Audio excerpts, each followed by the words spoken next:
Hey guys, Jim Bob Jones back again, riding in Grandpa's truck today. All right, smoking's bad for you.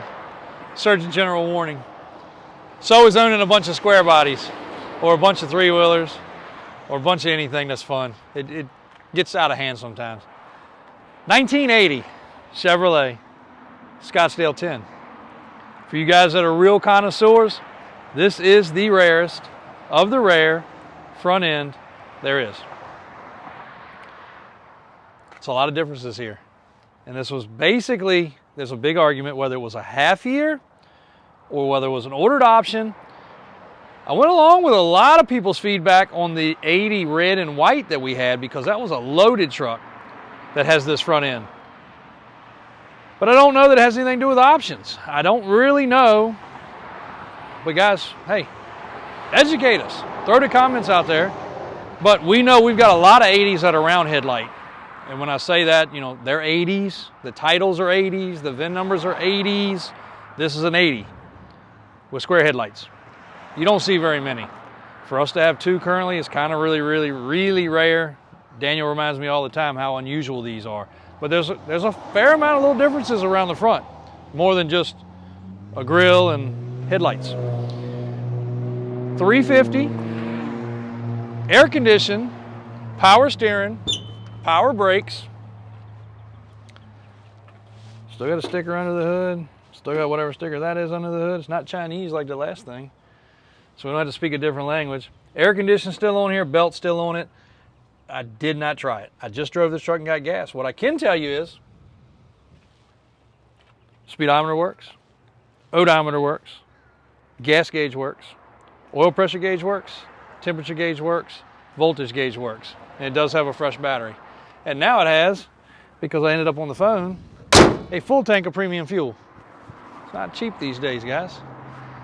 Overhead is up, prices are down, stock market, whatever.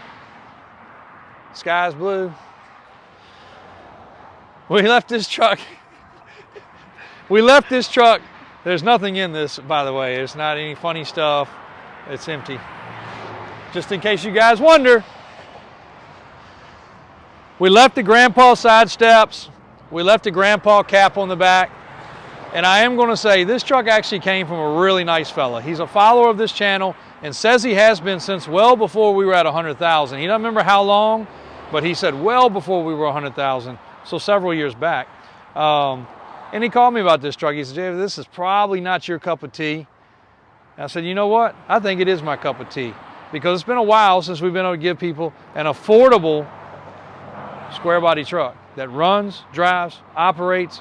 It had cool history. It's out of Carolina. 2 family-owned truck, as far as what he was told. He said, man, you probably go throw that away and throw that away. And you know what? Next week, 2 weeks from now, maybe we will. We spent the morning going over it, fixing little nick and cranny little bullcrap things. Nothing major. The tires, they're Michelin's. You can see they're grandpa's tires. They're old, they're dry rotted. They need to be replaced. This is exactly what my rusty Blazer that I drove for a while looked like when I first got it. Then we hung 8 inches on it, 35s.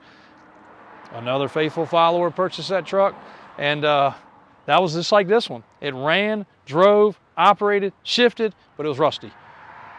This one's rusty. It's not too far gone. If you want a father and son project, this is the one. You can buy aftermarket fenders. The doors are salvageable. The cab corner can be fixed. Over top of the bed, you can replace it, fiberglass it, whatever you want to do. This truck's got all of its racetrack trim. That in itself's cool. You can polish it all back. The interior is complete. You're already starting with an air-conditioned cab truck. The seat's torn. Again, I didn't try the AC, but she's pretty freaking original inside. Still got the sticker in the door. I do believe most of the paint on this truck is original. If not all the paint on this truck might be original. Ugly step bumper. That should probably go. Got a hitch receiver in the back. Wonder what surprise might find us under here. No, just rust. Yeah, not that bad. This side doesn't have any. That side has a hole. Plywood in the floor, spare tire in the back in case your Michelin gives out.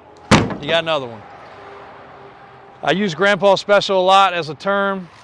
This is what your grandpa drove. This is what my grandpa drove. This is what both my grandpas drove. This is a true grandpa truck. Mine probably weren't lucky enough to have an 80, I don't ever think, but that was rare. Just if you woke up in 1980 and wanted to buy a truck, I guess you rolled the dice. Maybe you got round headlight, maybe you got square. I don't know how that went. But nothing atrocious, probably needs floor pans. You can buy the inner fender skirts for this. I don't know what else you need. That is a driver.